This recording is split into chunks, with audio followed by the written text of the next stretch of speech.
যখন তখন ভাঙতে পারে, ভাঙে পড়তে পারে, সেটা তারা মেরামত করবে না। ফ্যানগুলো তারা একটু চেক করবে না যে ফ্যানটার কি অবস্থা, সেটাও তারা কোনো রকম চেক করে না। অথচ তাদের আবার বলতে গেলে তারাই বড় বড় মানে তাদের তাদের সাথে কথা বলা যায় না।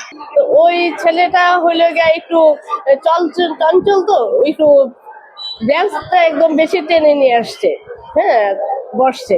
পাশের যে ছেলেটা সে একদম বসতে পারতেছে না। তো আমি ওইখানে যে ওর হইলো গিয়া বেঞ্চ তিনজনকে তুলে বললাম যে তুমি বেঞ্চটা এরকম এক পাশে নিয়ে আসছো কেন, বেঞ্চটা চাপাইয়া তুমি বসো, সুন্দর করে বসো। তো ও এরকম ভাবে বসছে, বসার পর বললাম যে তুমি কিন্তু এখান থেকে নড়বা না, এইরকম ভাবেই বসবা, বেঞ্চ টেনে করবা না। তো আসার পরে আমি যখন আবার পাঠ শুরু করলাম তখনই আর কি একদম ফ্যানটা পড়লো ছুটে। যদি ও ব্যাসটা একটু না সরাইতো তাহলে ওর মাথায় হয়তো পড়তো। আহত 4 জন, 3 জন ছেলে 1 জন মেয়ে।